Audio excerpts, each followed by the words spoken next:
ماہ اقدس رجب المرجب شریف ہے۔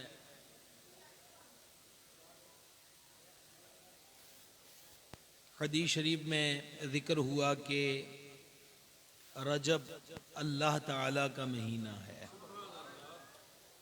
اور شعبان شریف کے لیے فرمایا شعبان شہری، شعبان میرا مہینہ ہے۔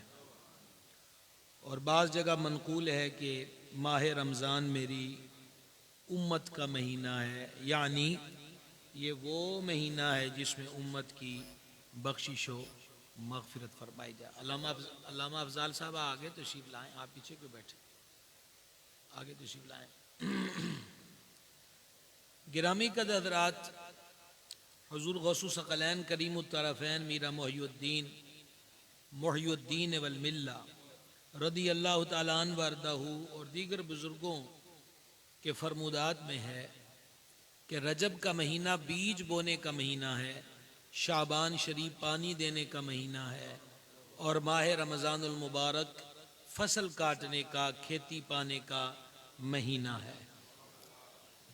حضرات صحابہ کرام علیہم رضوان جو شمع رسالت کے پروانے ہیں، ہدایت کے درخشندہ ستارے ہیں، محبوب خدا علیہ السلام کے صحبت یافتہ ہیں، کل لو وعد اللہ الحسنہ کا تاج جن کے سروں پہ سجا ہوا ہے، اور اعلیٰ حضرت کہتے ہیں تیرے غلاموں کا نقش قدم ہے راہ خدا، وہ کیا بہک سکے جو یہ سراغ لے کے چلے۔ ان پاک باز اور ان مقدس ہستیوں کا ماہ رجب میں معمول یہ تھا کہ یہ حضرات اپنے لین دین کے معاملات جو ہوتے تھے ان کو رجب شریف میں کلیئر کرنا شروع کر دیتے تھے، اور یہ رجب شریف میں یہ لین دین کے معاملے، آپسی معاملے حل کرنے کا مقصد ہوتا تھا ماہ رمضان شریف کی تیاری۔ تو رجب المرجب جو ہے یہ پہلا زینہ ہے ماہ رمضان شریف تک پہنچنے کا، پہلا مہینہ۔ تو بعض روایتوں میں یہ بھی ذکر ہوا کہ رجب جنت کے اندر ایک نہر کا نام ہے جس کا پانی دودھ سے زیادہ سفید، نہایت ہی شیریں اور مبرد ہے، ٹھنڈا ہے، اور اس نہر سے ان حضرات کو پینے کو ملے گا۔ آپ ذرا پلیز توجہ فرمائیں گے، ہم بڑی مشکل سے آپ کے پاس پہنچے ہیں، شدید دھند ہے باہر، تو ظاہری بات ہے وہ بچے ہیں، بچوں کی عادت یہی ہوتی ہے۔ آپ اپنے کیمرے ادھر رکھیں گے، آپ کی بڑی مہربانی، بڑی مختصر بات آپ سے کرنا ہے، بس توجہ سے سماعت کر لیں۔ ربط ٹوٹتا ہے تو پھر گفتگو کو آگے من نہیں کرتا، تو آپ پورے متوجہ ہو جائیے۔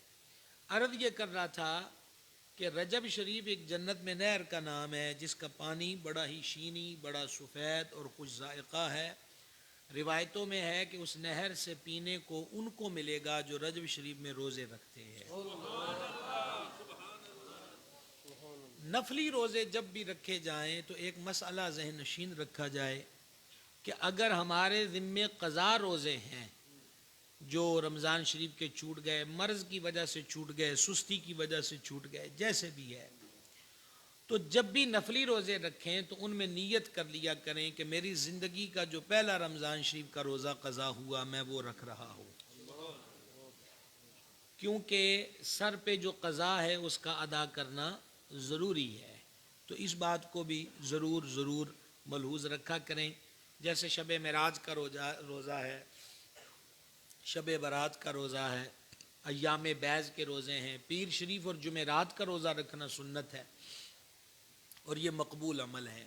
تو ہمیشہ ایسے روزوں پر جو بالغ حضرات بیٹھے میں ان سے عرض کر رہا ہوں کہ حساب لگتا کوئی نہیں ہے، مسٹیک ہو جاتی ہے، روزے چھوڑ بیٹھے ہوتے ہیں، تو کم از کم یہ ہوگا کہ وہ جو نفلی روزہ رکھنے کا شوق تھا اس کے اندر ایک سر سے قضا روزہ، لیکن وہ نیت کرنے سے اترے گا، وہ نیت کرنا پڑے گی کہ میرے ذمے جو ماہ رمضان کا، چاہے سب سے آخری کی نیت کر لیں یا سب سے پہلے کی نیت کر لیں، تو انشاءاللہ عز و جل سر پہ جو قرض چڑھا ہے وہ اتر جائے گا۔ اور یہ بھی ایک مسئلہ شرعی ہے کہ جان بوجھ کر اگر رمضان شریف کا روزہ قضا کیا تو اس پر توبہ بھی کرنا پڑے گی۔ رمضان نماز قضا کی ہے، اس پر بھی توبہ کرنا پڑے، جہاں ہم اس کو قضا کو ادا کرتے ہیں نا سر پہ، تو وہاں توبہ بھی ضروری ہے اللہ کے دربار میں کہ مولا میں نے یہ غلطی کر لی، یہ روزہ چھوڑا ہے، یہ نماز چھوڑی ہے، تو مجھے معاف کر دے. یہ توبہ کرنا بھی ضروری ہے. بچوں کی دستار بندی کا جلسہ ہے، اس لیے ساری باتیں مدرسے والے ہی آپ سے ہوں گی، ہے نا، سیکھنے کی، سمجھنے کی. اور ایک بات پہ بھی عمل ہو جائے تو آنے جانے کا مقصد پورا ہو جاتا ہے. پھر اس کے بعد رجب المرجب شریف اللہ کریم کے برگزیدہ بندوں کے، اس کے پیاروں کے عرسوں کا مہینہ ہے، جس میں بالخصوص ابھی چھٹی شریف آ رہی ہے. خواجہ خواجگاں سلطان الہند معین الحق والدین سرکار غریب نواز حضور معین الدین حسن چشتی اجمیری رضی اللہ تعالیٰ عنہ، سلسلہ چشتیہ کا بادشاہ، بابا فرید کا دادا مرشد، حضور نظام پاک صابر پاک کا پردادا مرشد، قطب الحق والدین قطب الدین بختیار کاکی کا مرشد، اور حضور سرکار سیدنا عثمان ہرونی کا نائب اعظم، اور جنہیں سلطان الہند اور جان عالم کے دربار سے معین الدین کا لقب عطا ہوا، دین کا مددگار. آپ ذرا غور فرمائیں اس لقب پر، معین الدین. حضور غریب نواز کا اسم شریف حسن ہے، خواجہ صاحب کا نام مبارک حسن ہے، لیکن لقب معین الدین ہے، دین کا مددگار. پتہ چلا کہ دربار رسالت سے لقب بھی وہ ملتے ہیں کہ جس میں دین کی ہیلپ پائی جائے، دین کی مدد پائی جائے، دین کی خدمت پائی جائے. اور دیکھیں حضور پرنور غوث العالمین کا لقب ہے محی الدین. اس کا مطلب کیا ہے؟ دین کو زندہ کرنے والا. تو یہاں ایک تصور پیدا ہوتا ہے یا سوال پیدا ہوتا ہے، جی دین کو مردہ ہو جاتا ہے. دیکھیے حدیث شریف میں فرمایا، مفہوم پیش کر رہا ہوں، کہ جس نے فتنے کے دور میں میری اس سنت پر عمل کیا جس پر لوگوں نے عمل کرنا چھوڑ دیا، تو اس نے گویا میری سنت کو زندہ کیا، اور جس نے میری سنت کو زندہ کیا اللہ جل شانہ اسے 100 شہیدوں کا ثواب عطا فرماتا ہے. تو محی الدین کا مطلب، سرکار بغداد گھر سے نکلے تھے، آپ نے ایک نہایت ہی نحیف اور کمزور آدمی کو، بوڑھے آدمی کو سڑک کنارے بیٹھا دیکھا، اور نام لے کر کہ عبد القادر احمد پڑھے نا، مینو کھلا رہے ہیں ذرا. سرکار نے اس کا ہاتھ پکڑا نا، تو محبوب سبحانی فرماتے جب میں نے اس کو کھڑا کرنا چاہا تو وہ خوبصورت خوب رو تن و مند نوجوان ظاہر ہو گیا. محبوب سبحانی فرماتے ہیں اس منظر کو دیکھ کے میرے دل پہ اثر ہوا کوئی ہیبت کا کہ یہ کیا ماجرا ہے. تو اس نے کہا عبد القادر میں دین ہوں، لوگ دین سے دور ہو گئے، عمل چھوڑ دیا، کوتاہیاں ہیں اور دین سے دوری ہے، جس وجہ سے میں کمزور ہو گیا، لیکن تو وہ ہے جس نے مجھے زندگی دی ہے، تو محی الدین ہے، دین کو زندہ کرنے والا ہے. اچھا جب محبوب سبحانی ان سے مل کر آگے بڑھے تو جیڑا بندہ بھی سلام لوے وہ یہی کہے السلام یا محی الدین. ٹھیک ہے، تو دیکھیے معین الدین دین کا مددگار، محی الدین دین کو زندہ کرنے والا. اولیاء کا کام دین کا پرچار اور فروغ رہا ہے، اولیاء کا کام دین کی اشاعت اور خدمت رہا ہے. اولیاء کی ذمہ داریاں ہمیشہ خدمت دین کے لیے وقف رہی ہیں، وہ اسی میں شاغل اور مصروف رہے ہیں. لہذا ولیوں کے ماننے والوں کو بھی چاہیے کہ وہ کوئی اور راہ اختیار نہ کریں بلکہ دین کی خدمت کا راستہ اختیار کریں. بسم اللہ اہلا و سہلا، بہت مہربانی، شکریہ. پانی دیں گے چشمے، ہمارے ساقی بھی کمزور ہیں.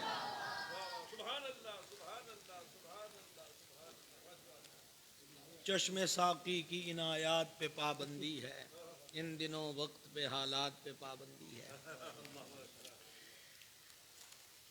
ماشاء اللہ، اللہ تعالیٰ آپ کو دونوں جہانوں میں پھولوں کی طرح مسکراتا رکھے. آپ کی محبت.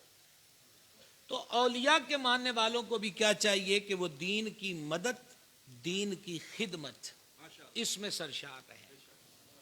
اور دیکھیں اللہ تبارک و تعالی نے اس پر کتنا بڑا انعام کتنی بڑی سپورٹ کا اعلان کیا ہے، ان تنصر اللہ، اگر تم اللہ کی مدد کرو، ینصرکم، تو اللہ تمہاری مدد فرمائے گا۔ اگر میرا حافظہ ساتھ دے رہا ہے تو امیر المومنین، امام المتصدقین، خلیفہ اول بلا فصل، سرکار سیدنا ابو بکر صدیق العتیق رضی اللہ تعالی عنہ کا یہ فرمان ہے کہ جو بندہ اللہ کے کاموں میں لگ جاتا ہے، اللہ کریم اس کے کاموں میں اس کی مدد فرماتا ہے۔ تو لہذا اولیاء کے بارے میں جب ہم تصور اور سوچ رکھتے ہیں، میں نوجوانوں سے بالخصوص ملتمس ہوں، ولی معین الدین ہوتا ہے، ولی محی الدین ہوتا ہے، ولی خادم دین ہوتا ہے۔ یہی اولیاء کی زندگی ہے، یہی اولیاء کا طور طریقہ ہے، اور یہی ان کی سیرتوں سے ظاہر ہوتا ہے۔ تو بات آپ کو بتا رہا تھا سلطان الہند کی، کہ نام حسن ہے، معین الدین کا لقب جان عالم علیہ السلام کی بارگاہ سے عطا ہوا۔ 20 سال، ایک روایت کے مطابق 20 سال اپنے مرشد کی خدمت کی سرکار سیدنا خواجہ خواجگاں عثمان ہرونی۔ اصل میں یہ علاقہ ہرون ہے، بعض لوگ اسے ہارونی پڑھتے ہیں، تو یہ شہر کا نام ہرون ہے، تو لہذا لفظ ہرونی ہے۔ تو سرکار خواجہ عثمان ہرونی جو ہیں 20 سال ان کی خدمت کی، اور فرماتے ہیں کہ سفر حضر میں ایسی خدمت کی کہ لمحہ بھر کے لیے میں کبھی اپنے مرشد کی خدمت سے دور نہیں ہوا،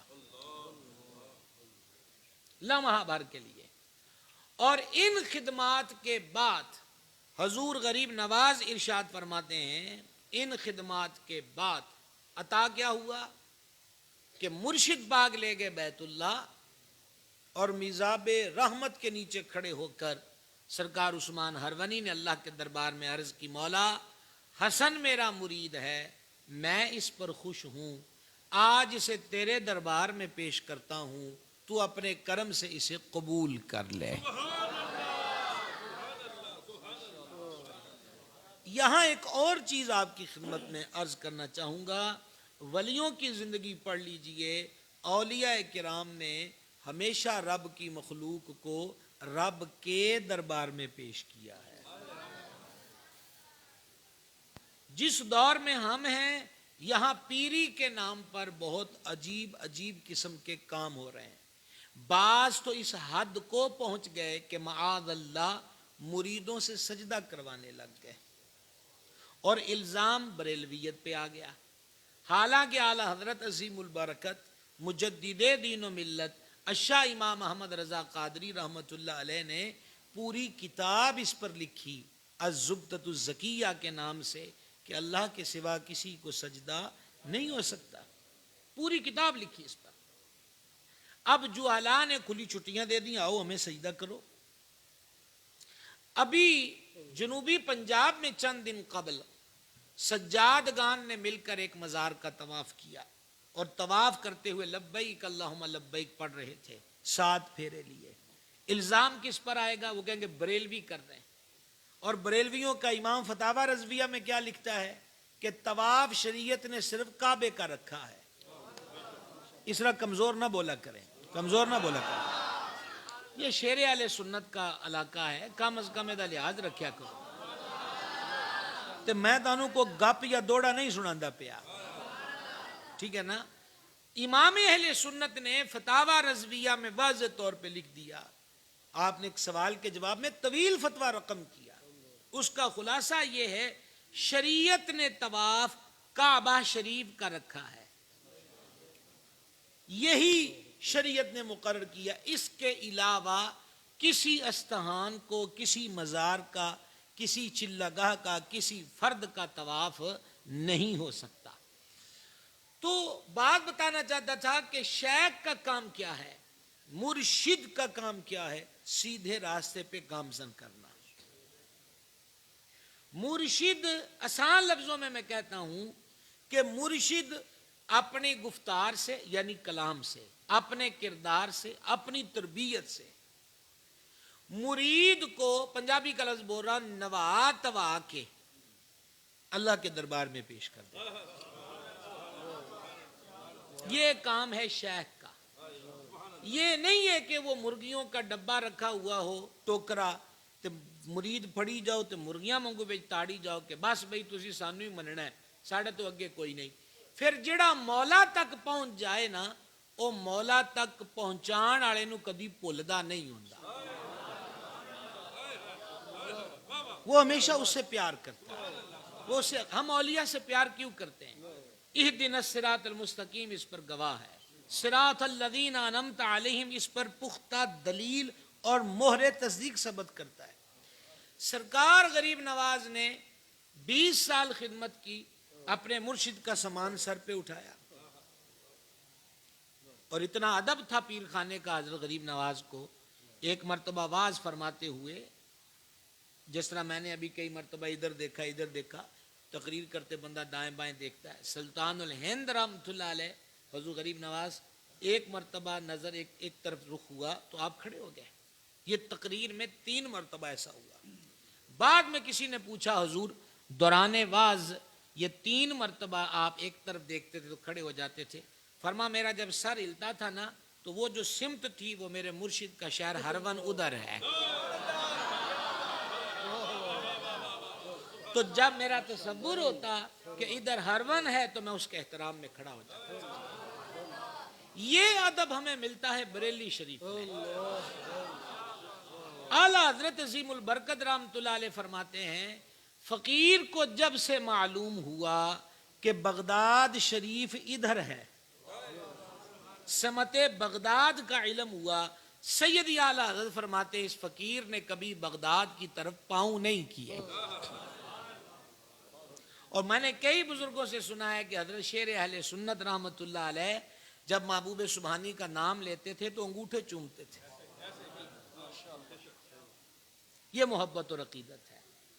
تو گرامی قدر حضرات, مرشد نے بیت اللہ میں لے جا کر میزاب رحمت کے نیچے کھڑے ہو کر عرشوں کے مالک کے دربار میں عرض کیا, الہی حسن میرا مرید ہے, انہیں میری خدمت کی تھی ہے تو میں تے راضی ہوں, آج تیرے دربار چ پیش کرنا ہے, قبول کر لے. غیب سے آواز آئی, ہم نے اسے قبول کر لیا. اب ذرا خواجہ صاحب کا ایک فرمان سننا, پیری مریدی یہ لفظ کتنا عام ہے. غریب نواز کا ارشاد سنیے گا. سلطان الہند سے پوچھا گیا کہ مرید کا کامل ہونا کب پایا جاتا ہے, یعنی کیڑی کیٹاگری ہوئے جدو ویکھن والا آکھے کہ مرید کامل ہے. پیر کامل کی ابھی بات نہیں ہو رہی, ابھی کس کی بات ہو رہی ہے؟ مرید کامل کی.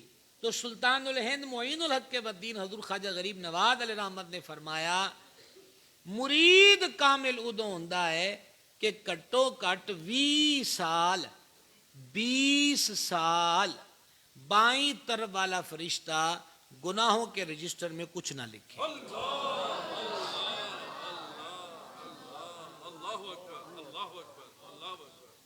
یہ سرکار غریب نواز کا فرمان ہے. 20 سال تک. اچھا کچھ نہ لکھے کا مطلب یہ تھوڑی ہے کہ وہ فرشتے پر حاوی ہو جائے گا کہ تو لکھنا ہی نہیں. تو مراد اس سے کیا ہے کہ وہ 20 سال دے کولوں گناہ کوئی نہ ہو. اس طرح وہ تقوی کی لائن پر آ جائے, اس طرح وہ پرہیزگاری کی شاہراہ پہ کھڑا ہو جائے, اس طرح وہ احتیاط کی دنیا میں داخل ہو جائے کہ اس سے گناہ کا صدور نہ ہو. 20 سال فرشتہ قلم رکھ کے بیٹھ جائے تب مرید کامل ہوتا ہے. مرید کامل کے لیے یہ اصول ہے, پیر کامل کے لیے کیا اصول ہوگا؟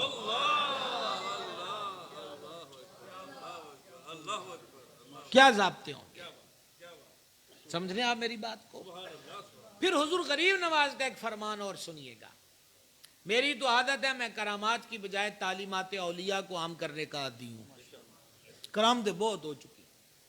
سلطان الہند رحمت اللہ تعالی علیہ کا فرمان ہے وہ بندہ بڑا بدبخت ہے اور بھول بھلائیوں میں مبتلا ہے کہ جو گناہ پر گناہ بھی کرے, معصیت کا مرتکب بھی ہو, اللہ کے احکامات کے معاملے میں کوتاہیاں بھی کرے, عدم پیروی کرے, نافرمانی کرے اور پھر بھی اپنے آپ کو اللہ کے دربار میں مقبول سمجھے کہ میں تو جی بڑا مقبول ہوں. ہمارے ہاں مقبول ہونے کا تصور کیا ہے؟ مقبول ہونے کا تصور یہ ہے جیب نوٹوں سے بھری رہے، مکان بڑا ہو، گھر میں ہر طرح خیریت ہو، جنت کا سا منظر ہو کہ من میں خواہش پیدا ہو اور فوراً وہ ضرورت کی چیز سامنے آ جائے. ہم اس کو کہتے ہیں ھذا من فضل ربی. اور اگر پیسہ تھوڑا ہو، ٹھیک ہے، ضروریات زندگی کھل کر عیاشی کے ساتھ پوری نہ ہوتی ہوں، تو ہم کہتے ہیں جناب ساڈا تو مسئلہ خراب ہو گیا. یاد رہے کبھی فراوانیاں بھی رب کی طرف سے آزمائش ہوتی ہیں، فراوانیاں بھی.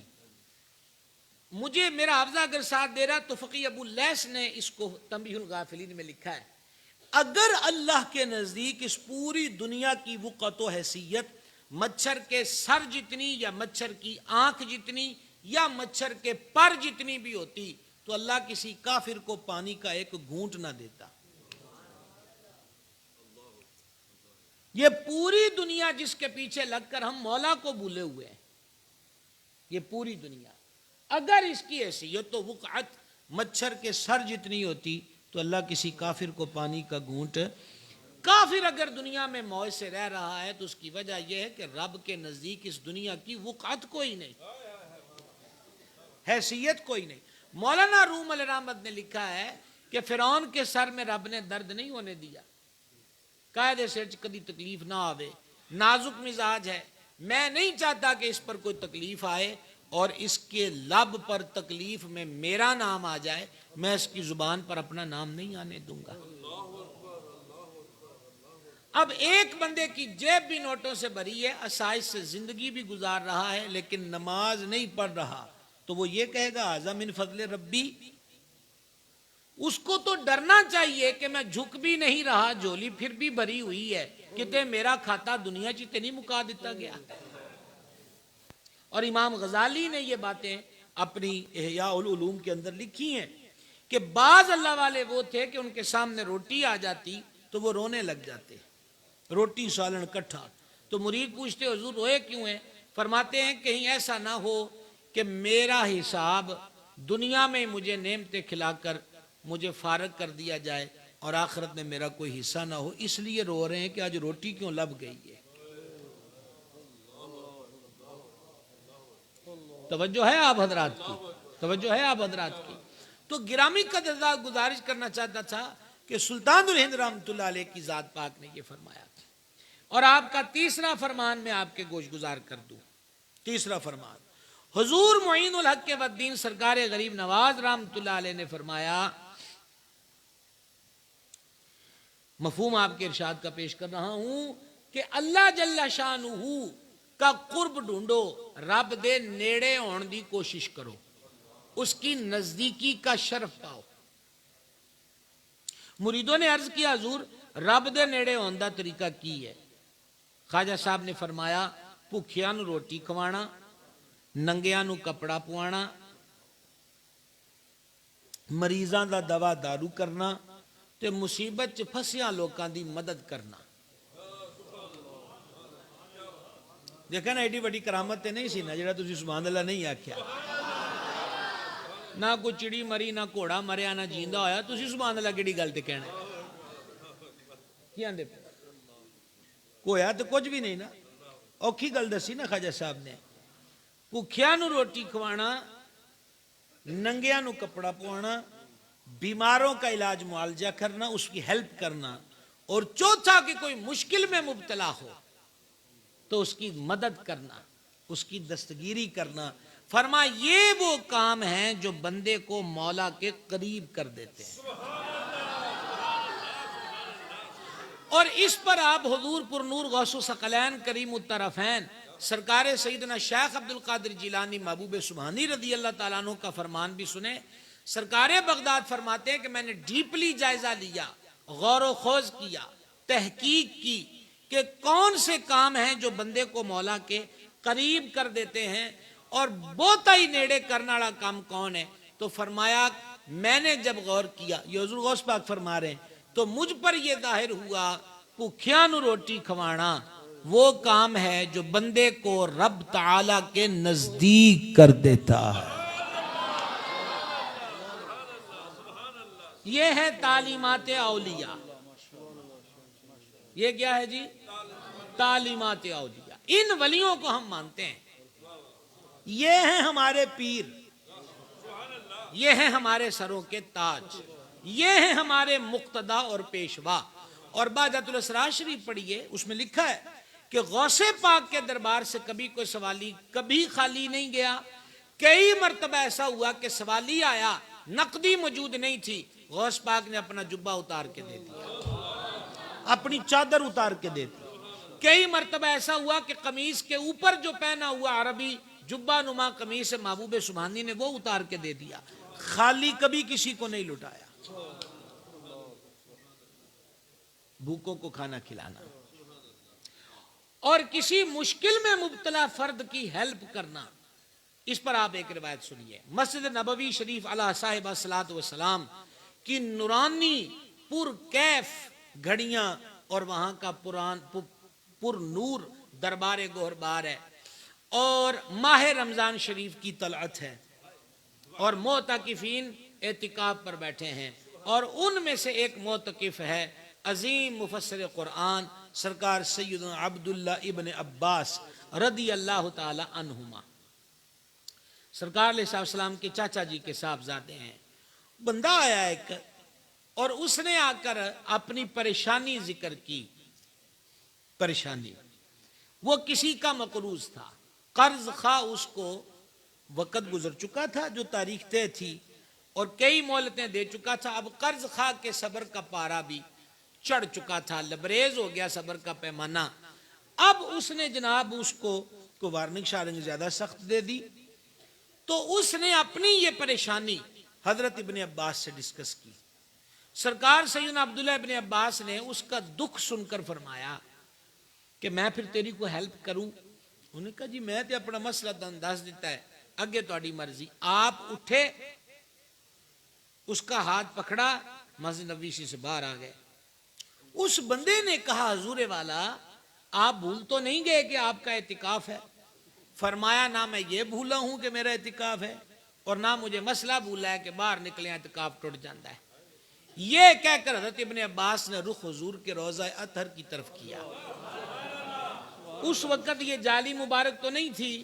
تربت انور مزار اقدس پر نظر پڑی، محبوب کی جدائی کا زخم چھڑا اور آنکھوں سے اشک بہنے لگ گئے، اور اشارہ کر کے مزار اطہر کی طرف سرکار ابن عباس رضی اللہ عنہ نے فرمایا کہ میں نے حضور پر نور علیہ السلام سے سنا تھا جو اپنے مسلمان بھائی کی مدد کے لیے، اس کی ہیلپ کے لیے دوڑ دھوپ کرے، بھاگ دوڑ کرے، جس کو ہمارے انگلش والے کہتے ہیں سٹرگل کرے، کوشش کرے. لازم نہیں ہے کہ وہ اس کی مشکل حل ہی کر پایا ہو چکا ہو، کوشش کرنے پر ہی اللہ اس کو 20 سال سے بہتر اعتکاف کا ثواب عطا فرماتا ہے. آپ نے غور فرمایا 20 سال کے اعتکاف سے. فرمایا اس لیے میں تیری ہیلپ کے لیے نکلا. تو غریب نواز کیا فرماتے ہیں؟ رب دے نیڑے ہون دا طریقہ بھکھیاں نو روٹی، ننگیاں نو کپڑا، مصیبت والیاں دی ہیلپ. محبوب سبحانی کیا فرماتے ہیں؟ جو کام اللہ کے نزدیک کرتے وہ بھوکوں کو کھانا کھلانا ہے. یہاں سرکار ابن عباس نے کتنی شاندار حدیث بیان کر دی. اور میں ایک چیز آپ حضرات کی خدمت میں عرض کرنا چاہتا ہوں، وہ یہ ہے، ضروری نہیں کہ میں دستار بندی کے حوالے سے بیٹھا ہوں تو جان بوجھ کر میں نے کوئی بات چھیڑی اور اس طرف لانا چاہتا ہوں. میں ایک حقیقت آپ کے سامنے رکھنا چاہتا ہوں، ایک حقیقت. اور وہ حقیقت یہ ہے کہ مدارس دینیہ کی اکثر تعداد غریب گھرانوں سے تعلق رکھتی ہے. ابھی چند دن پہلے ہمارے جامعہ کے اندر 3 بچے آئے، تینوں سگے بھائی تھے. تو مجھے سن کر بعد میں بڑا دکھ ہوا کہ ان کا والد فوت ہو گیا ہے. چھوٹے چھوٹے بچے تھے، ان کو گھر والوں نے مدرسے کے اندر بھیج دیا. میں مدرسے میں دیکھتا ہوں کہ سردی کا موسم آتا ہے تو کسی نے ایسی چادر لی ہوتی ہے کہ شاید ہم اس کو اٹھانا بھی نخوت کے اندر اپنی توہین سمجھتے ہوں، پٹے پرانے کپڑے، عجب حال جرابیں. اور پھر میں نے مشاہدہ کیا ہے کہ غربت کا رنگ ہی کچھ ایسا ہوتا ہے کہ جب سہولتیں نہیں ملتی تو بچے اپنے آپ کو اس رنگ میں ڈھال لیتے ہیں. وجہ کہ جیب اجازت نہیں دیتی، وجہ کہ سر پہ سرپرست کوئی نہیں، وجہ کہ ہیلپ کا کوئی بازار نظر نہیں آتا. ہم وہ لوگ ہیں جو اپنے بڑے بوڑھوں کی بخشش کے لیے مدرسوں کے بچوں کو بلوا کر ان کی قبروں پہ قرآن پڑھاتے ہیں. روایت حضرت مولانا علامہ افضال صاحب بیٹھے، محقق ہیں ہمارے ماشاءاللہ، کئی کتابوں کے رائٹر ہیں. میں چونکہ محققین کے سامنے بندہ اعتراف پہلے ہی کر لے تو ٹھیک ہے. یہ علامہ صفوری نے لکھی ہے، غایت درجے کا ذوف ہو سکتا ہے جی، اس میں غایت درجے کا ذوف.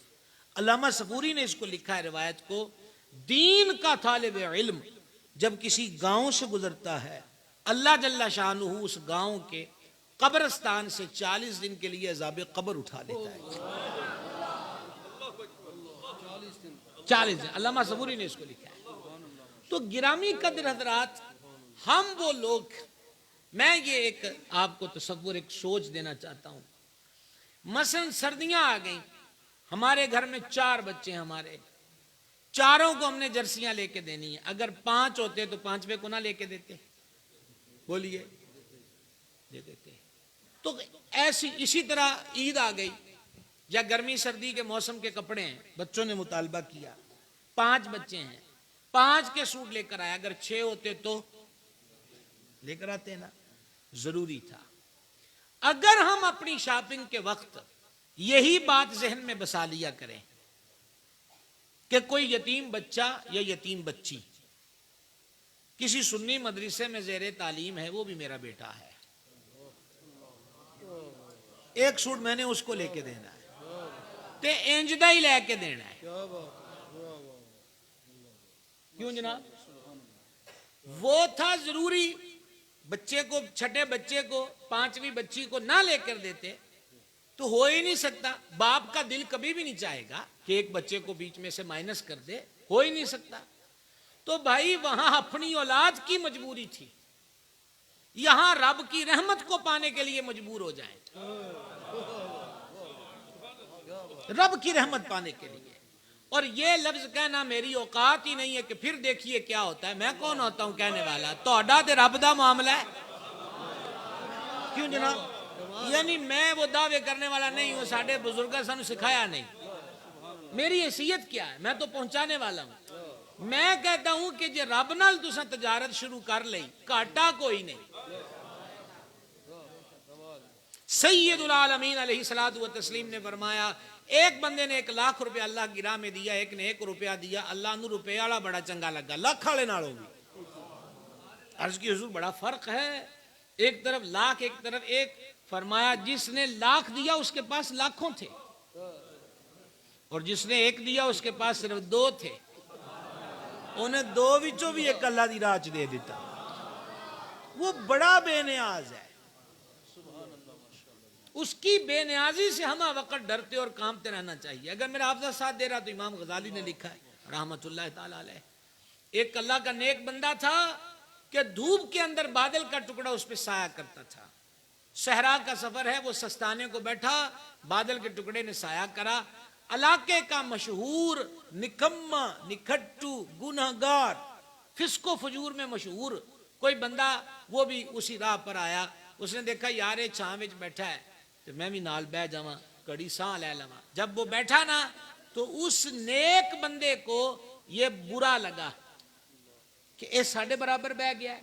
انہیں کہا اٹھ اتھوں، تیری اوقات ہے ساڈے نال، اے تے رب دی رحمت ہے جڑا میرے تے بدل دا ٹکڑا ہوندا پیا ہے.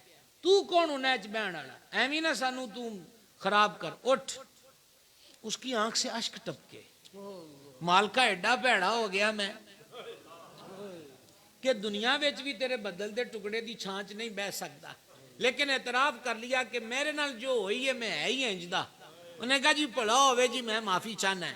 امام غزالی لکھتے ہیں کہ جب وہ اٹھا نا سائے سے، سایہ بھی اس کے ساتھ چل پڑا. وہ بے نیاز ہے، بڑا بے نیاز ہے، بڑا بے نیاز ہے۔ یہی اگر تصور ہم راشن خریدتے وقت ذہن میں ڈال لیں، کیوں ہم نے مجبور کر دیا مدرسے والوں کو رسید بکیں لے لے کر گلیوں بازاروں میں پھرنے کے لیے؟ کیوں؟ مانی ہم کربلا والوں کے ہیں، تو جدو انہاں دی ذمہ داری آئی کہ دین بچانا ہے، انہاں 6 ماہ دی کلی بھی قربان کر دیتی۔ کیوں؟ جو ذمہ داری ایک قاری، ایک ناظم، ایک انتظامیہ کے افراد کی ہے، وہ مسلمان کے بچے فرد کی ذمہ داری کیوں نہیں؟ کہ تعلیم قرآن عام ہو، اشاعت دین ہو، فروغ دین ہو، خدمت دین ہو، کیوں؟ بلکہ اگر آپ حضرات، آپ میں سے جو بزنس مین ہیں، مختلف محکمہ جات میں ملازم ہیں، مختلف فیکٹریوں ملوں میں جاتے ہیں، مختلف شعبہ زندگی سے وابستہ ہیں، تو میرے بھائیوں، آپ کو تو ان مدرسے چلانے والوں کا ڈبل شکریہ ادا کرنا چاہیے کہ بھائی چندے والو فکر نہیں کرنی، تسی باہر رسیداں لے کے نہیں پھرنا، بچے رہائشی ہیں، لنگر کی کمی کوئی نہیں رہتی، تہاڈی بڑی مہربانی ہے کہ تسی ساڈی ذمہ داری بھی سانبھی ہوئی ہے۔ یہ میں جو آپ کو تصور دے رہا ہوں، آپ ابھی اس پہ ایگری کریں یا نہ کریں، رات کو بستر پہ جا کے سوچئے گا ضرور۔ جب مرزائی دنیا کی کثیر زبانوں میں قرآن کے ترجمے کر کے تقریب رونمائی انگلینڈ میں کریں، جب نیٹ پر قرآن پاک کے الفاظ و معانی میں تبدیلی کی ناپاک حرکتیں ہوں، جب ہمارے وطن عزیز کے اندر غیر مسلم قوتیں اپنے باطل کفریہ اور شرکیہ نظریات کو پروان چڑھائیں، جب ہندوستان کا نہ صرف الیکٹرانک میڈیا، نہ صرف فلم انڈسٹری، نہ صرف ان کا پریس، بلکہ ان کا سوشل میڈیا بھی ہمہ وقت اپنے مندر کے کلچر کو عام کر رہا ہو، تو ایسے وقت میں وہ دکاندار ہے یا مل آنر، حاکم ہے یا محکوم، خدمت دین اور دین کے تحفظ کی ذمہ داری ہر مسلمان پہ عائد ہوتی ہے، صرف اہل مدرسہ پر نہیں۔ میں تو مدرسے والوں کا شکریہ ادا کرتا ہوں کہ میری بیٹیوں کو، میری بہنوں کو پردے کے اندر قرآن کی تعلیم دے رہے ہیں۔ میں تو مدرسے والوں کا ممنون ہوں کہ مجھے تو میرے سرکار نے فرمایا تھا اپنی اولاد کو 3 چیزیں سکھاؤ، اولادکم، اپنی اولاد کو سکھاؤ، ایک اپنے نبی کی محبت، نبی کی آل کی محبت اور قرآن۔ تو یہ تو مدرسے کے مولوی صاحب نے مہربانی کی، قرآن تو میں نے اپنے بیٹے کو پڑھانا تھا لیکن میں پڑھا نہ سکا اپنی مصروفیات کے سبب۔ میری بھی ڈیوٹی میری مسجد کا قاری صاحب ادا کر رہا ہے۔ کبھی تصویر کے اس رخ پہ بھی دیکھیے، کبھی جانچ کا یہ معیار بھی سامنے رکھیے۔ رہ گئی تنخواہ داریوں کی بات، دنیا کے کونے میں ہر شعبے کے اندر کام کرنے والوں کی مزدوری و تنخواہ و اجرت دیکھ لیجئے، اور ایک مدرسوں، مسجد کے اور مسلح سے وابستہ فرد کی خدمت کو دیکھ لیجئے، ہم اس کو بھی کتنے کتنے تانے دے کر چیز دیتے ہیں۔ اور ہمارے ہاں تو امام رکھتے ہیں تو میں حیران ہوتا ہوں، اب بھی دیہاتوں کے اندر بس ہمارے جامع میں آ جاتے ہیں، جی کوئی امام چاہیے، اور ہمیں تو پوچھنا پڑتا ہے کہ بھائی اس کی کیا خدمت کرو گے؟ کوئی بندہ قابو آ جائے تو وہ آگے سے کہتے ہیں جناب کہ 8,000 روپیہ دیں گے، دانے بھی 20 من ہو جائیں گے، چھوٹی بڑی عید پہ بھی اتنا ہو جاتا ہے، پھر جنازے بھی آتے ہیں، پھر نکاح بھی آتے ہیں، جہاں ہم نے پہلے ہی جنازے بیچ دیے۔ ہم نے ایگریمنٹ کیا کیا؟ جنازے بیچے، کول بیچے، چہلم بیچ دیے کہ یہ بھی تیری تنخواہ کا حصہ ہے۔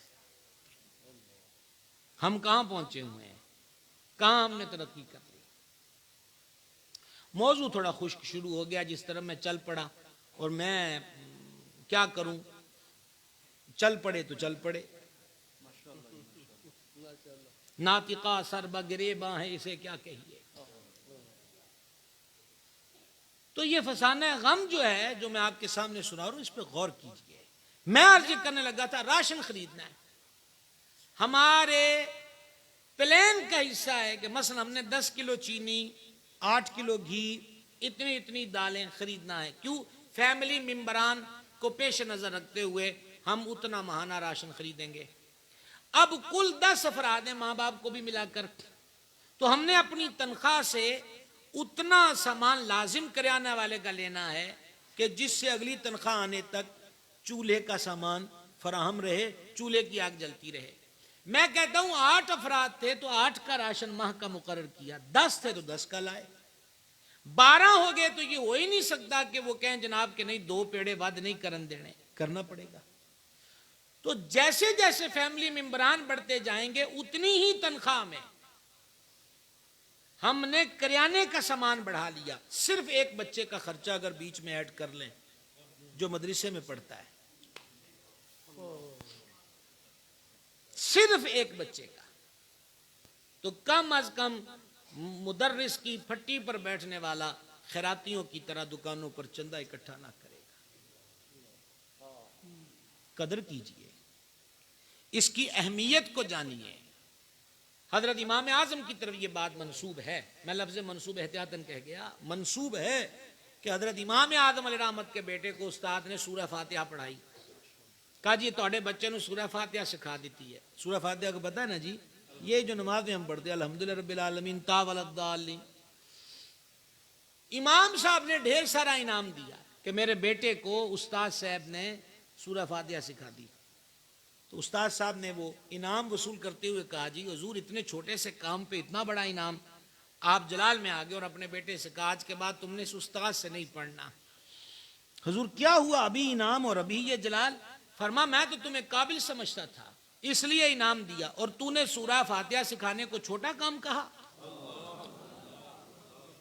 جس کے ہاں اس کام کی اہمیت نہیں ہے، میں ایسے اہل کے پاس اپنا بچہ کیوں پڑھاؤں گا؟ سوچیے.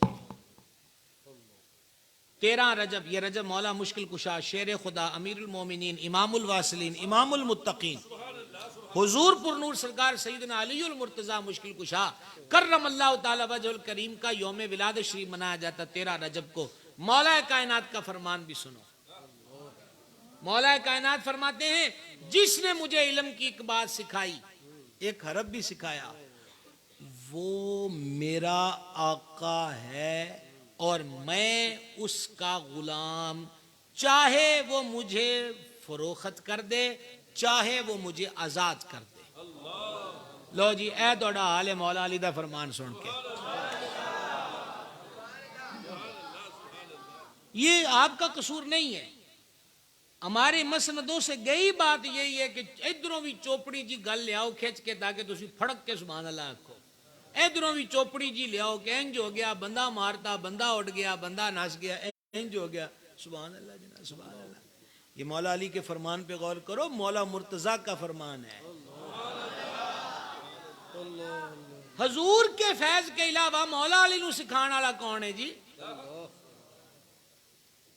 انا مدینۃ العلم علی و بابوہا، یہ تو کریم کی عطائیں ہیں کہ ہم علم کا شہر ہیں، علی اس کا دروازہ ہیں. لیکن مولا علی نے علم والوں کی اہمیت کو اجاگر کر دیا. ایک گل بھی کسی نے مینوں دسی سکھائی، یہ لفظ نہیں ہے کہ وہ میرا استاد ہے، کسی اور روایت میں ہو، میں انکار نہیں کر رہا، جو میں نے پڑھی ہے میں آپ کو وہ سنا رہا ہوں. وہ میرا آقا، میں اس کا غلام، چاہے وہ مجھے آزاد کر دے چاہے وہ مجھے فروخت کر دے. گرامی قدر حضرات، یہ وہ تصورات تھے جو ہم سے رخصت ہوئے ہیں اور ہمیں ان پہ توجہ کرنی چاہیے. بات کہاں سے کہاں آئی، یہاں آئی. اللہ کے نزدیک کرنے والے کام کون سے ہیں؟ بھوکے کو کھانا کھلانا، ننگے کو کپڑا پہنانا، مشکل میں مبتلا فرد کی ہیلپ کرنا، معاونت کرنا. تعلیمات اولیاء یہ ہے کہ یہ کام بندے کو مولا کے قریب کر دیتے ہیں. اچھا اس کو ایک اور لطف سے میں آپ کو ایک حدیث پاک آپ کے گوش گزار کر کے سمجھاؤں. زیادہ تھک تو نہیں گئے؟ ہے نا تھوڑا سا ٹائم؟ مجھے واپسی کی خود زیادہ فکر ہے، دھند بہت زیادہ ہے. اس کے کرم سے ہی آئیں، اس کے کرم سے ہی جائیں گے انشاءاللہ تعالی. لیکن جب ضیاء پاشیاں ہوں، مولانا روم کہتے ہیں کہ چمگادڑ جو ہوتی ہے وہ پہاڑ کی کھو میں اندھیرے میں بیٹھی یہ کہہ رہی ہوتی ہے کہ میں سورج نہیں چڑھن دیتا.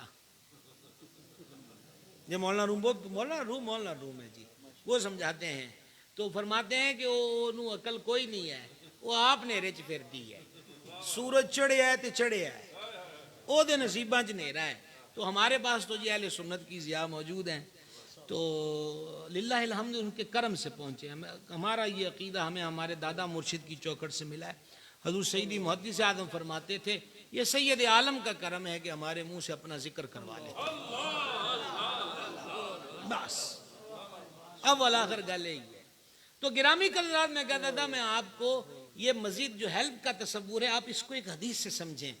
رحمت عالم علیہ الصلوۃ والسلام نے فرمایا جو بیمار کی تیمارداری کرنے کو جائے، صبح کو جائے شام تک، شام کو جائے صبح تک، اللہ کے فرشتے کتنے 70,000 فرشتے کس کے لیے؟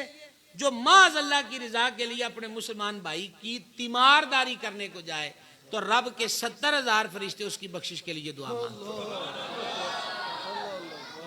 آپ اندازہ کریں یہ کوئی چھوٹی سی بات ہے. تیمارداری اس میں بھی ایک حسن ہے. میں نے کہا نا رب بڑا بے نیاز ہے. مریض جو ہوتا ہے نا جی، جب چلتا پھرتا ہوتا ہے، بازار چلا گیا، گلی چلا گیا، کسی دوست کے ہاں چلا گیا، بیویاں اپنی سہیلیوں کے پاس بیٹھ گئیں، اٹھک بیٹھک سب ہوتی ہے، لیکن اگر مریض چلنے پھرنے سے قاصر ہو جائے تو پھر وہ تنہا در تنہا ہوتا ہے. ایک مرض، ایک تنہائی، پھر چل پھرنے کی سکت نہ ہونا، وہ اس کو مایوسی کی طرف لاتی ہے. میں قربان اس مہربان پر جو ماؤں سے زیادہ پیار کرتا ہے. اس نے ادھر بندوں کو ترغیب دی، جاؤ دے کول جا کے بیٹھو، کو دے نال گلاں کرو، کوئی انہوں دسو بھی خیری صلی ہے. آئی سمجھ کے نہیں آئی؟ تے تاڑے پیچھے سی 70,000 فرشتہ ہی لا دینے. اب حضرات علماء کی میں نظر کروں گا، تیماردار مریض کو شفا دے کے نہیں آتا. یہ مونس و غمخاری ہے، یہ توجہ ہے، یہ خیر خواہی ہے. صرف خیر خواہی پر اتنا اجر ہے، پوچھنے جانے پر، مدد کرنے پر کتنا ہوگا؟ مدد کرنے پر. اور میں یہ ابھی کچھ میرا خیال پچھلے ماہ ایک جگہ ماہانہ درس حدیث ہوتا، وہاں یہ حدیث تھی، مضمون یہی تھا تیمارداری کا. تو میں نے وہاں پر یہ گزارش کی تھی، چونکہ حدیث پڑھ دی، آپ کی خدمت میں بھی عرض کروں، تیمارداری میں ایک چیز ملحوظ رکھیے. ہمارے ہاں مروج جاندے کلو سیب لے گئے، کیلے لے گئے، بعض لوگ ہوتے ہیں وہ کولڈ ڈرنک کا پیٹ لے جاتے ہیں. میں جو سمجھا ہوں اور آپ بھی اس بات سے امید ہے کہ دیکھا بھالا تو ہے ہی ہے، تجربوں سے تو گزرا ہی ہوتا ہے. اگر مریض کی تیمارداری کرنے گئے یہ پھل اور اس قسم کی چیزیں لے جانے کی بجائے ان کو نقدی دی جائے تو یہ زیادہ بہتر ہے. ضروری نہیں ہوتا ہمارا لے جایا ہوا پھل مریض کھا لے، اس کو ممنوع بھی ہو سکتا ہے. کولڈ ڈرنک تو پھر صحت مندوں کو بھی منع کرتے ہیں، تو بیمار کو تو ڈبل منع ہوگی. ممکن ہے کہ لیبارٹری پر اس کی رپورٹ آئی پڑی ہو اور پیسوں کی وجہ سے گھر والے لا نہ پائے ہوں، یا شام کو ڈاکٹر کو چیک کروانا اس کے پاس فیس نہ ہو، یا میڈیکل اسٹور والے کا پیسہ چڑھا ہوا ہو. تو تیمارداری رب کی رضا کے لیے کیجئے. اور میں یہ بھی فتویٰ نہیں دے رہا کہ پیسے دے کر آئیں، میں تو مشورہ دے رہا ہوں کہ تیمارداری میں یہ ایک بہتر طرز ہے کہ اگر جائیے تو کسی کی اس انداز پر محبت سے، میں جی مجھے پتہ نہیں، اور ہے بھی حقیقت کہ مجھے پتہ نہیں آپ نے کو کیا کھانا کیا نہیں کھانا، تو یہ میری طرف سے قبول کر لیں، تو کوئی چیز اپنی پسند کی منگوا کے کھا لیں. تو آڈے پتہ نہیں ہوتے اندروں اندر دل چو 500 دے نوٹ نے کنی خوشی پا دینی ہے کہ چلو 4 دن دی دوائی آ جائے گی. بہت کچھ ہم بھول گئے ہیں اور ہمیں بہت کچھ یاد کرنا ہے،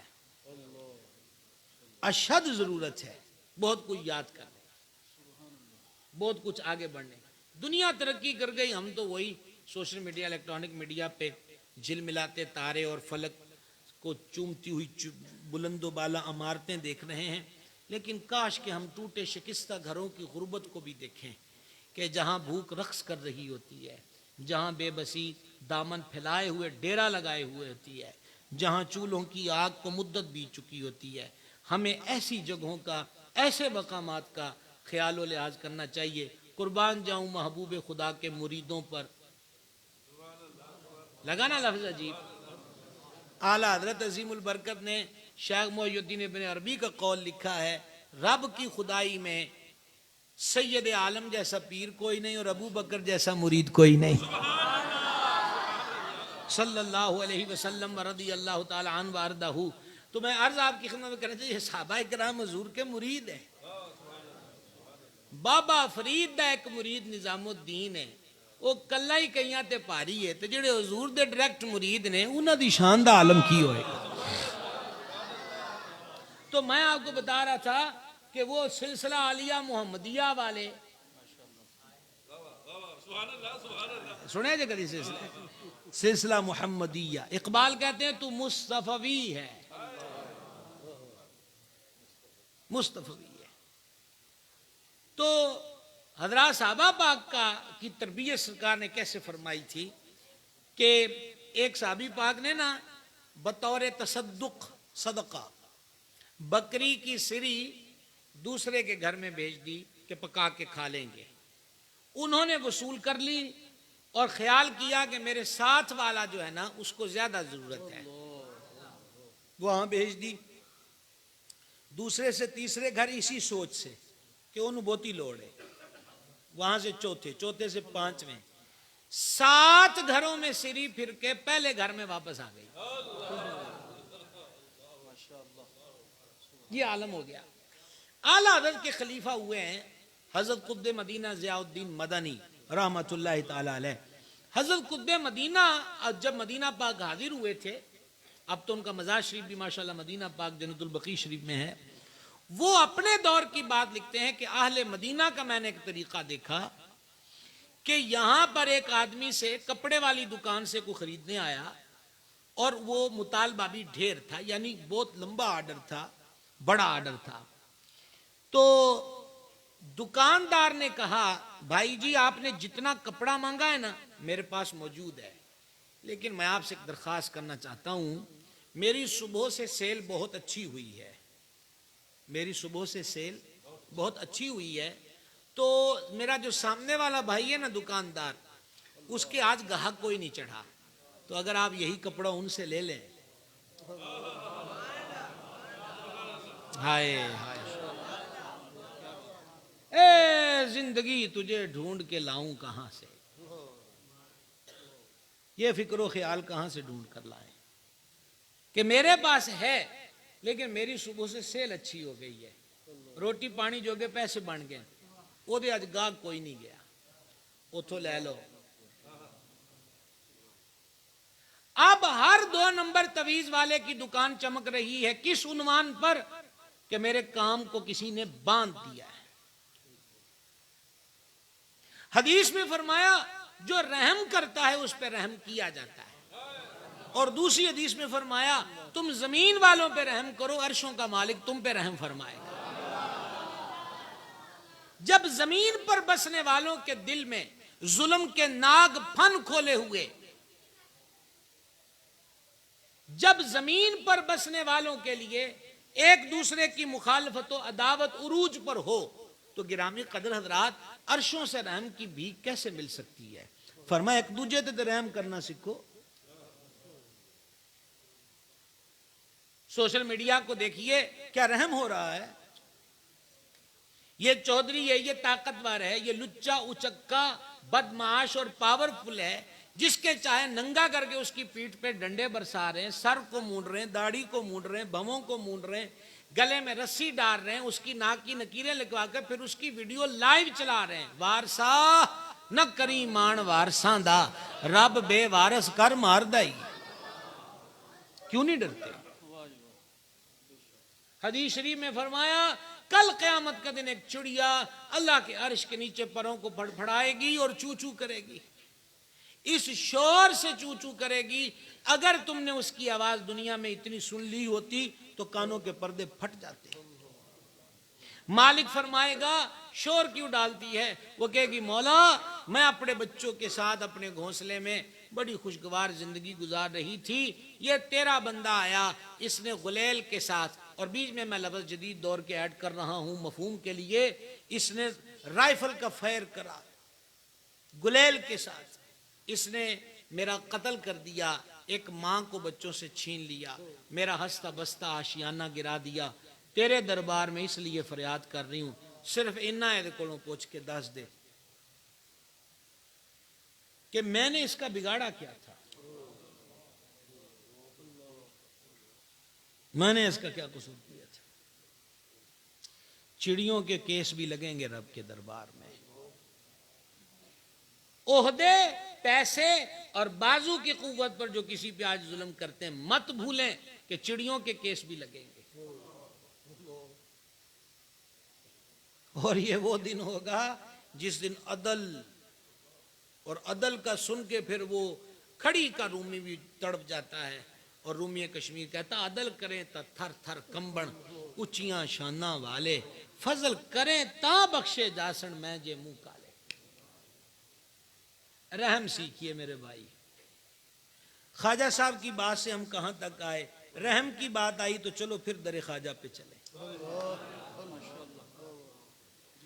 غریب نواز نے اجمیر میں ڈیرا لگایا، اسلام کا نور پھیلا، سلطان الہند نے کوئی دھمالیں نہیں ڈلوائیں، ہیجڑوں کا ناچ نہیں کروایا، کوئی سرکس و تھیٹر کے بلبوتے پہ پبلک جمع نہیں ہوئی۔ غریب نواز نے، یہ کلیئر کٹ بات ہے کہ کفرستان ہند کے اندر خواجہ صاحب نے قرآن کی تعلیم کو عام کیا، اور میں نے مشایخ چشت کے تذکرے میں پڑھا ہے کہ حضور قطب الحق کے والدین مرشد گنج شکر سرکار قطب الدین بختیار کاکی، میں ان کے مزار پہ دہلی میں حاضر ہوا ہوں، حضور قطب پاک کی ریش پاک میں سفید بال آ گئے تھے جب انہوں نے قرآن حفظ کیا۔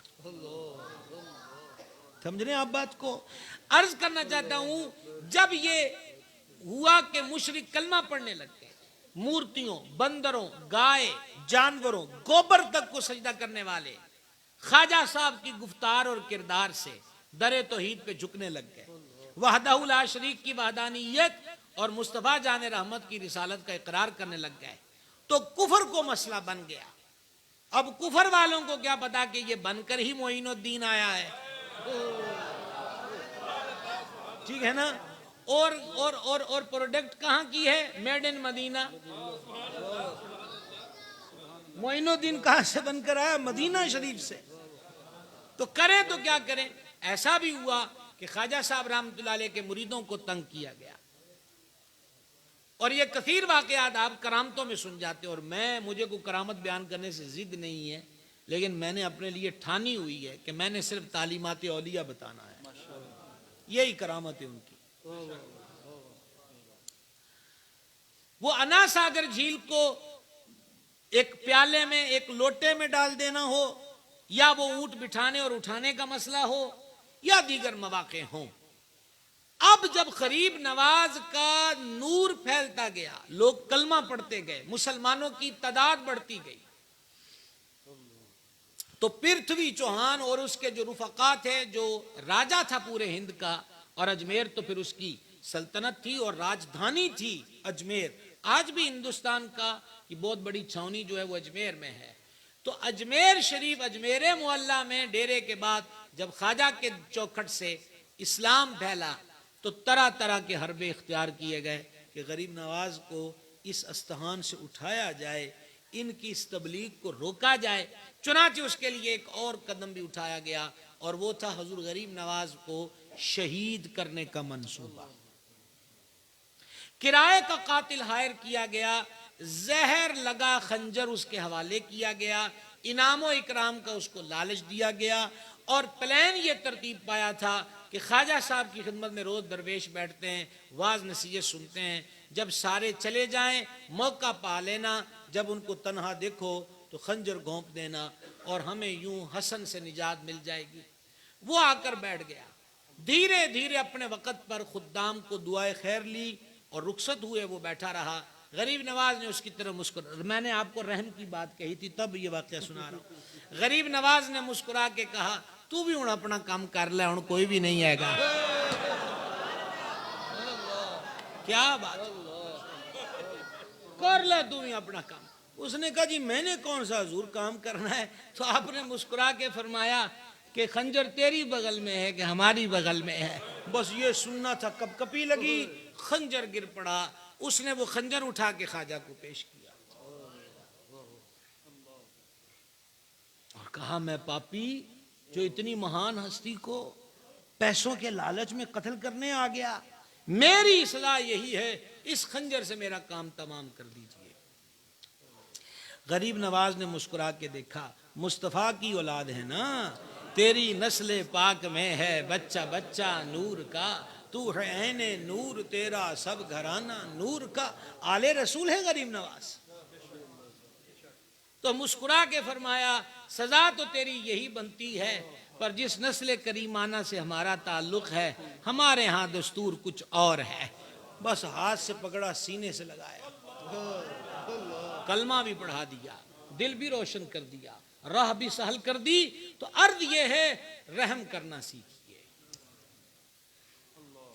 دلوں کی سختیاں دور کیجیے، شفقتوں کی ضرورت ہے، محبتوں کے فروغ کی ضرورت ہے۔ ہم بڑے عجب وقت میں ہیں، سیاست کی منچ پہ دیکھیے ہر طرف بھونچال آیا ہوا ہے، مذہب کا اسٹیج دیکھیے تو ایک دوسرے کی پگڑیاں اچھل رہی ہیں۔ آج کا مسلمان اور بلکہ وہ جو دین کے علم سے دور ہے وہ جائے تو جائے کہاں؟ ایک ہی راستہ ہے، آپ کو کہیں بھاگنے کی ضرورت نہیں ہے۔ داتا صاحب کی راہ پر آؤ، غوث پاک کی راہ پر آؤ، غریب نواز کی راہ پر آؤ۔ یہ وہ گلستان ہے کہ جہاں مشام دماغ معطر ہوتا ہے، کھلی مرجائی ہوئی کلیاں کھل اٹھتی ہیں، دل کے باغ و بہار میں اضافہ ہوتا ہے، اضطراب کے بادل چھٹ جاتے ہیں اور سکون و قرار کی شبنم برستی ہے۔ ان کے پاک چوکھٹوں پر آ جاؤ جہاں پیار بٹتا ہے، جہاں محبت لنگر میں بانٹ کر دی جاتی ہے۔ مجھے یاد آیا سرکار نظام الحق والدین نظام الدین اولیاء پڑپوتا مرید ہے سلطان الہند کا، اور ہر بادشاہ متمنی ہوتا تھا کہ سرکار نظام مجھے اپنی چوکھٹ پہ آنے دیں۔ محبوب الہی فرماتے تھے کار اپنے ربو، ہم نے نہیں ملا۔ یہ ولیوں کی رمز ہے۔ میں جب نظام پاک کی یہ بات کرتا ہوں تو میری نظر فوراً بریلی چلی جاتی ہے، جہاں ریاست رامپور کا نواب اسٹیشن پہ اسپیشل گاڑی کے ساتھ کھڑا، ٹرین کا ڈبہ اسپیشل، اور وہ کہتا ہے میں نے صرف سلام ہی کرنا ہے۔ اعلیٰ حضرت کے لیے میسج جاتا ہے تو اعلیٰ حضرت کہتے ہیں نواب صاحب سونے کی کرسیوں پہ بیٹھنے کے عادی ہیں، نہ نواب ہم فقیروں کے مزاج سے واقف ہیں، نہ ہم فقیر نوابوں کے مزاج سے واقف ہیں۔ ہمارے ہاں ایسا کوئی اہتمام نہیں ہے کہ جہاں اس کو بٹھایا جائے۔ یہ اعلیٰ حضرت کی کاٹ تھی، وگرنہ اعلیٰ حضرت خود نواب تھے۔ امام احمد رضا کسی للی فقیر کا نام نہیں ہے، کسی کے چندے کھانے والے کا نام نہیں ہے، وہ نواب ہے۔ وہ ولایت کی دنیا میں بھی نواب ہے، طریقت کی دنیا میں بھی نواب ہے، اور اس دنیا کے اندر بھی وہ نواب ہے۔ اس کو محبت، اس کو محبت، اس کو محبت، اس کو محبت، اس کو محبت، اس کو محبت، فیض رضا، نواب رضا۔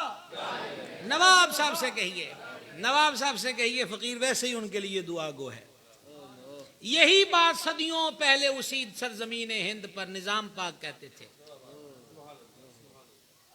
جب بادشاہ کہتے تھے ایک بری آلین دے، ایک بری آلین دے، ایک آپ ہمادے دے اس کو تمہیں دعا چاہیے نا، ہم ویسے ہی دعا کرتے ہیں، یہاں نہ آنا۔ اور بادشاہ نے مجبور ہو کے فیصلہ کر لیا کہ ہن میں جانا ہی جانا ہے۔ تو امیر خسرو نے اطلاع دے دی کہ بادشاہ تیاری پکڑ رہا ہے حضور، اور اس نے حضرت امیر خسرو کو روکا تھا کہ یہ اطلاع نظام پاک کو نہ دینا۔ امیر خسرو سرکاری ملازم تھے اور پتا تھا کہ بادشاہ کا راز افشا کرنے کی سزا موت ہوگی۔ جب بتایا تو حضرت نظام الدین اولیاء جلال میں آ گئے، فرما سواریاں تیار کرو، ہم اپنے بادشاہ کے پاس جائیں گے۔ حضور کتنے جانا ہے؟ فرما پاک پتن جائیں گے، بابا فرید کی چوکھٹ پر جائیں گے۔ انہوں نے پاک پتن کی راہ لی، اور جب بادشاہ کو پتا چلا کہ اطلاع چلی گئی اور حضور نے راہ لے لی ہے پاک پتن کی، تو بادشاہ غصہ ہوا حضرت امیر خسرو طوطی ہند سے۔ آج بھی حضرت طوطی ہند امیر خسرو نظام پاک کے قدموں میں ان کا مزار شریف ہے۔ تو عرض یہ کرنا چاہتا ہوں کہ اس نے بڑی کیا کہتے غصے میں کہا کہ تمہیں پتہ نہیں ہے، تمہیں اپنی جان کی فکر نہیں۔ امیر خسرو نے جواب دیا تیری بات نہ مانتا تو صرف جان جاتی تھی، مرشد سے بے وفائی کرتا تو میرا ایمان جاتا تھا.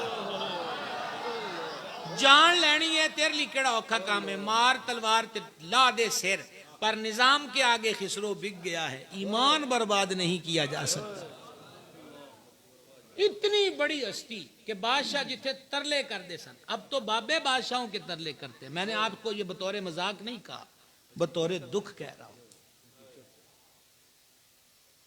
فقر کبھی امراء کی چوکھٹوں پر رلتا نہیں ہے. ہائے ہائے ہائے, اپنے فن کا امام گزرا ہے, امام کسائی. یہ کاف کتاب والا ہے اور اس کے نیچے زیر ہے کسائی رحمت اللہ تعالی علیہ, اپنے فن کا امام گزرا ہے. اور وقت کے بڑے ہی پاورفل بادشاہ نے کہا تھا کہ آپ میرے بچے کو دینی تعلیم دینے کے لیے گھر آ جایا کریں. تو امام کسائی نے فرمایا تھا, ساڈے استاداں نے سانو علم بادشاہاں دے دروازیاں تے رولن واسطے نہیں پڑھایا.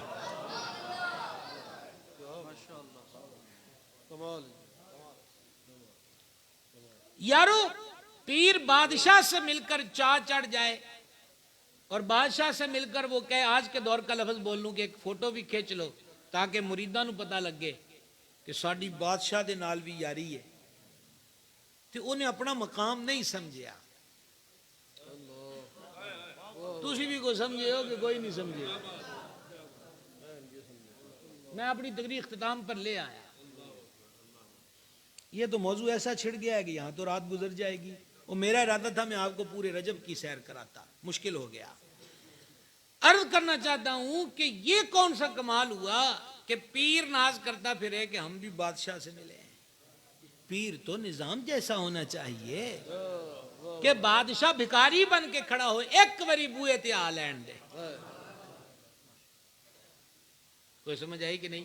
او مرید کو پیر جی سیلفی دینی ہے تے کو رب دے ناتے علی کو تعلق علی دے کہ ساڈا او دے نال بڑا تعلق ہے.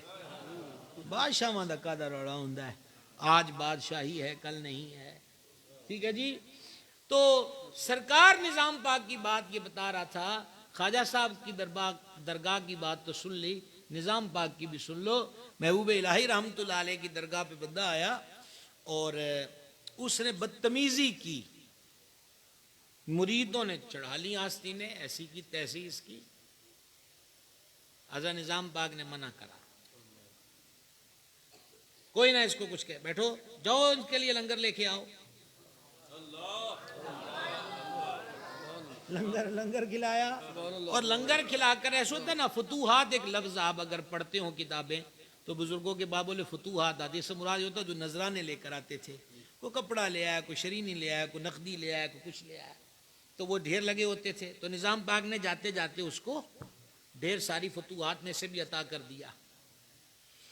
جب وہ چلا گیا تو اب نظام پاک مسکرائے, فرمایا انج دے بھی آنے چاہیے نے. اگلے لفظ سنو سانگلے والو, نظام پاک فرمان لگے انج دے بھی چیز آنے چاہیے نے جڑے کچھ لے کے بھی نہ آن تے کوڑیاں گلاں بھی سنا جان, تے روٹی بھی کھا کے جان, تے چولی بھی بھر کے جان. کیوں جناب؟ محبوب پاک فرماتے ایسے بھی آنے چاہیے. اب میں دلی سے پھر بریلی یکدم میری نظر گئی, اور بریلی سے ہم مر نہ جائیں اگر بریلی سے چھوٹ جائیں.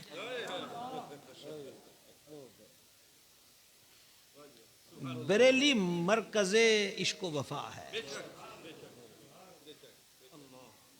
اب اعلیٰ حضرت کی خدمت میں ایک دن میں 500 خط بھی آ جاتا تھا. اس دور میں جب ڈاک کا نظام اتنا فاسٹ نہیں تھا تو اس کے لیے مفتیان کرام تھے جو خط کھولتے اکثر سوالات ہوتے تھے, تو وہ استفتاء اس کو کہتے ہیں, سوالات پڑھ پڑھ کے سناتے, پھر سرکار اعلیٰ حضرت کہتے لکھو یہ لکھو یہ لکھو. اب بعض خطوط پڑھے تو وہ غیروں کی طرف سے تھے, تو غیروں نے اس پہ گالیاں لکھی ہوئی تھی. مریدوں نے جناب کہا جی ایسی کی تیسی ان کے خلاف مقدمہ کریں گے, کورٹ جائیں گے, ہاں جی حج کے عزت کے دعوے کریں گے. خطوں میں گالیاں لکھی. اعلیٰ حضرت نے فرمایا رکو. اب اگلے لفظ میں اعلیٰ حضرت کے ذمے نہیں ڈالنا چاہتا کہ جیڑی گل دا پتہ ہوئے کرنی ہوئی چاہیے کہ میں کہوں جی اعلیٰ حضرت, کئی لوگوں نے تو ایویں اعلیٰ حضرت نو کتے بازار توریا ہوندا ہے, کدی کو جاندے ہوندے نے, تو بھائی اعلیٰ حضرت کو پڑھ تو لو. آپ نے پہلے کی ڈاک کا پلندہ منگوا لیا. فرمایا جنہوں نے گالیاں دی ہیں ان پہ کیس کرو گے؟ جی حضور ان پر کیس بنتا ہے.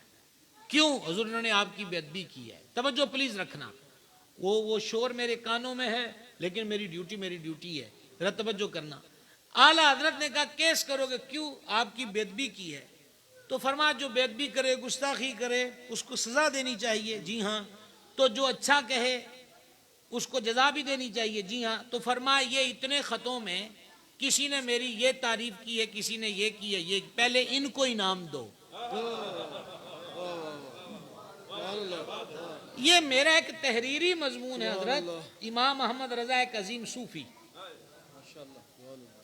ٹھیک ہے، سیدی اعلیٰ نے کہا ہے جنہاں نے گالاں کٹیاں نے انہاں دے خلاف تے کیس ہونا ہے، تے جنہاں میریاں تعریفاں کیتیاں انہوں نے تو پہلے انعام دیو. یہ کیا ہو گیا؟ جو تعریفیں کریں ان کو انعام نہ دو، اور کس نے گالی بک دی تو بولے کیس کریں گے. تو کہا ان کے پاس ہے ہی یہ، تو وہ اور کیا لکھے؟ جانے دیجیے. یہ بزرگوں کی ریت رہی ہے. اور بریلی والے نے ہمیں بغداد شریف پہنچایا، بس یہی بات سنی اور تقریر ختم. حضور غوث العالمین رضی اللہ تعالیٰ قیمتی لباس پہنتے تھے، اور آپ خود فرماتے تھے میرا رب فرماتا عبد القادر یہ پہن تو میں پہنتا ہوں. میرا رب فرماتا ہے یہ کھا تو میں کھاتا ہوں. قسمیں دے دے کے کھلاتا ہے پلاتا ہے تجھے. یہ کوئی چھوٹی سی بات ہے؟ جبہ شریف پہنا ہے جو بڑا مہنگا تھا، اور چور نے تاک لیا کہ سرکار تنہا جا رہے ہیں، جبہ غوث العالمین کا چوری کر لیں گے، یعنی ڈاکہ مار لیں گے تو ساری زندگی کی روٹیاں سیدھی ہو جائیں گی. تو اس نے موقع تان کر محبوب سبحانی کے گریباں کو ہاتھ ڈالا نہ تو آپ نے اس کی طرف دیکھا. اگر الوی جلال آ جاتا، حسنی ہیبت آ جاتی، حسینی قہر ڈھا دیتے، جل کے بھسم ہو جاتا. پر محبوب سبحانی مسکرانے لگ گئے اور آسمان کی طرف دیکھا، اور آسمان کی طرف دیکھ کے کہا الہی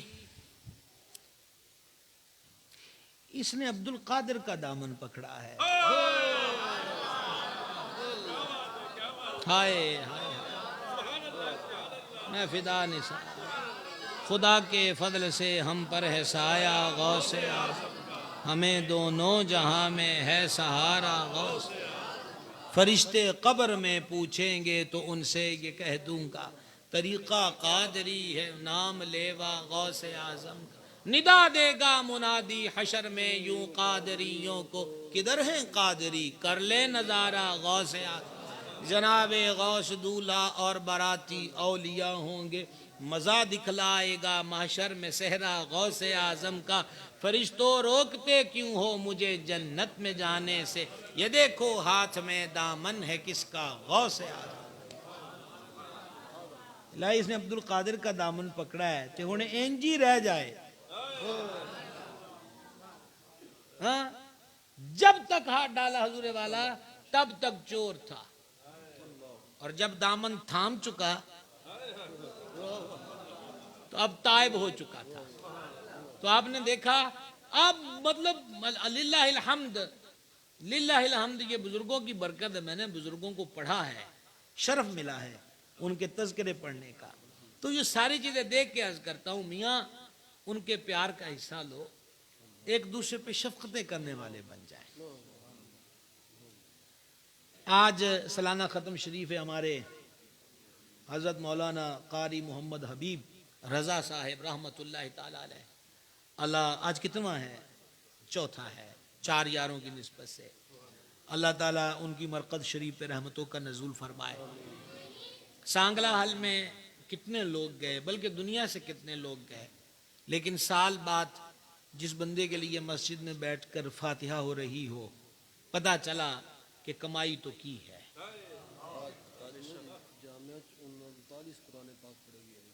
ماشاءاللہ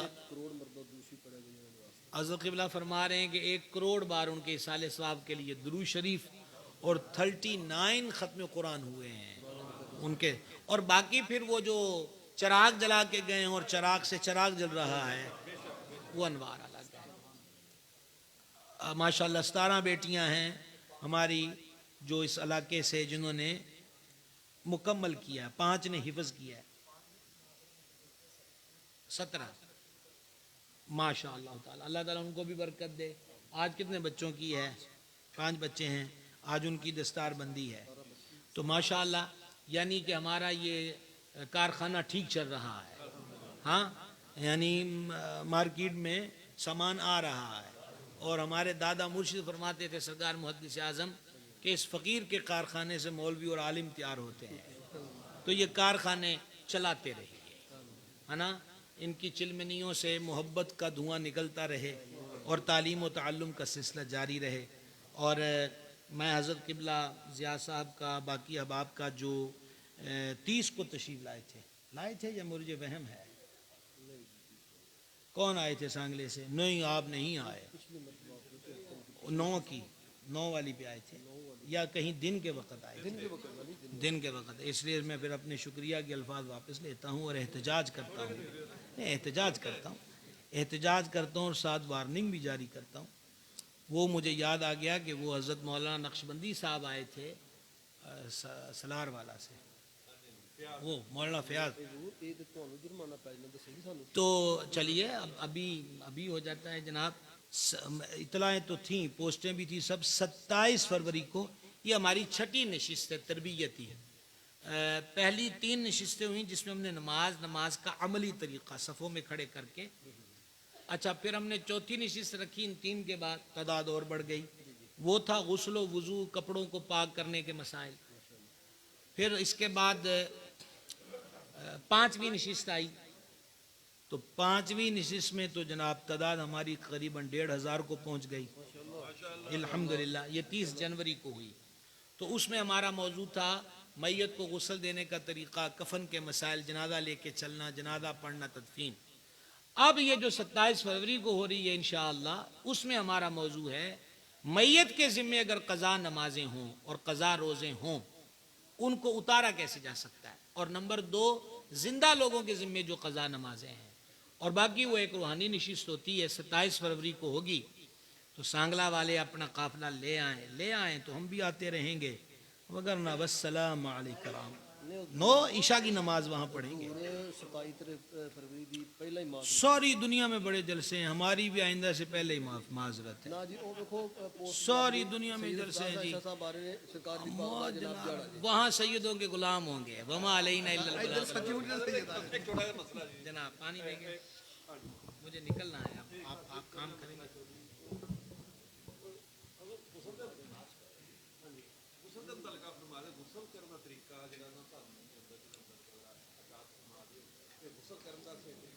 بھئی جس مرد و عورت مسلمان پر غسل فرض ہو جائے، سادہ سی بات ہے، شرعی مسئلہ یہ کہ سر سے لے کر پاؤں تک، سر کے بالوں سے لے کر پاؤں کے تلووں تک جسم کا جو سارا ظاہر حصہ ہے، اس کا بال یا بال برابر بھی جگہ بے دھلی رہ گئی تو بندے اور عورت کا غسل نہیں ہوگا۔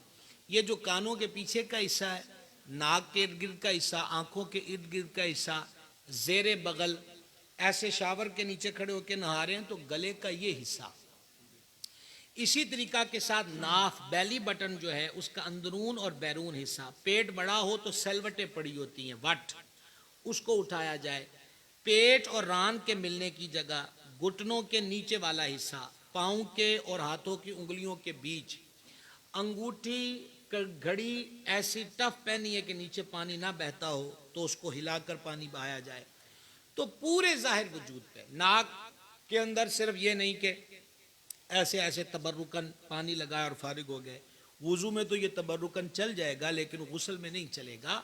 نرم حصہ جو ہے نا ناک کا، سخت ہڈی سے پہلے کا، یہ سارے میں پانی، ناک کے بال جو ہیں وہ بھی دھل جانے چاہیے، کان کے سراغ کے باہر تک دھلنا چاہیے، اندر کو دھونا کا یہاں پر حکم نہیں ہے۔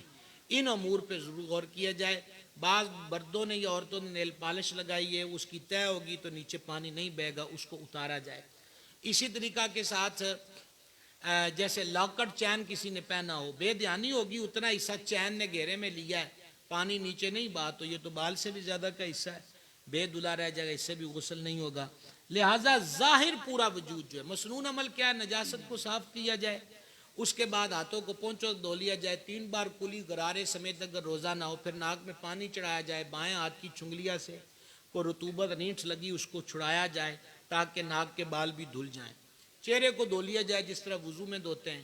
اس کے بعد 3 بار دائیں کندھے پر 3 مرتبہ بائیں کندھے پہ پانی ڈالیں، پھر سر سے ڈالیں اور پورے وجود کو دھو لیا جائے۔ یہ غسل کا آسان سا طریقہ ہے۔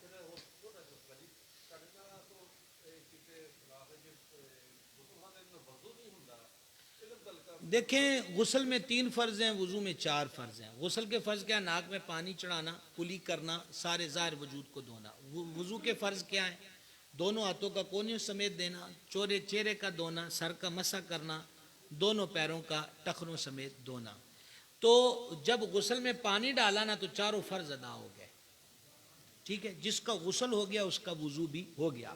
عوام میں یہ مشہور ہے کہ چونکہ بندہ ننگا ہوتا ہے تو اس لیے وضو نہیں ہوگا۔ دیکھیں اگر ایک بندہ باوضو ہے، اس نے کپڑے تبدیل کیے تو اس کے لیے برہنہ تو اسے ہونا پڑا، اس وجہ سے اس کا وضو نہیں ٹوٹے گا۔ برہنگی، ہاں شرم کی جو چیزیں پردہ داری ہے وہ اس کو بچانا، غیر کے سامنے بچانا چاہیے اور غیر کے سامنے ظاہر کرنے سے بچنا چاہیے۔ حضور پر نور جامع القرآن سرکار عثمان پاک رضی اللہ تعالیٰ عنہ، آپ نے کبھی بھی ستر کا کپڑا نہیں اتارا تھا غسل کے دوران، اور تب بھی شرم و حیا کی وجہ سے آپ کی جو کمر مبارک ہے وہ خم رہتی تھی، شرم و حیا کی وجہ سے۔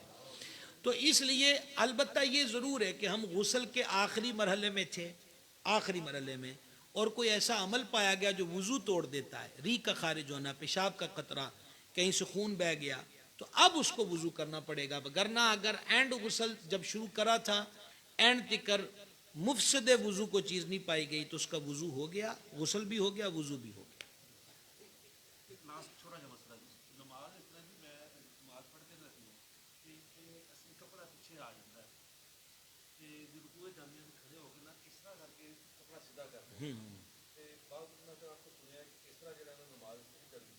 نہیں، نماز اس سے نہیں ٹوٹے گی، البتہ یہ اس طرح ہوتا ہے بدن کے کسی بھی حصے پہ کپڑا چپک جائے کہ جس میں پوری نماز میں اسی کی طرف توجہ رہے گی تو یہ نماز کے خشوع و خضوع کے منافی ہے۔ نماز کیسے؟ دونوں ہاتھوں کے، دیکھیں یہ جو آپ نے ضرورت بتائی ہے یہ ایک ہاتھ سے کفایت کرتی ہے، یہاں دونوں ہاتھوں کو استعمال کی ضرورت ہی نہیں، آگے تو سوال پیدا ہی نہیں ہوتا۔ اصل چیز یہ ہے کہ نماز میں عمل کثیر سے نماز ٹوٹتی ہے۔ عمل کثیر کی تعریف کیا ہے؟ کہ ایسی حرکتیں کرتا بندہ دور سے کسی کو دیکھ رہا ہو تو اس کو یہ محسوس ہو کہ یہ نماز نہیں پڑھ رہا۔ عمل کثیر کی سادہ سی تعریف یہ ہے، تو اس طرح نماز ٹوٹ جائے گی۔ البتہ دونوں ہاتھ استعمال کیے نماز نہیں ٹوٹے گی، ہاں کرنا کیا چاہیے؟ ایک ہاتھ استعمال کیا جائے۔ ٹھیک ہو گیا جناب؟ لو جی، اب تو آپ کا حق بنتا ہے کہ آپ رستہ جناب آپ دیکھیں، اب جلدی جلدی نام لیں، میں سر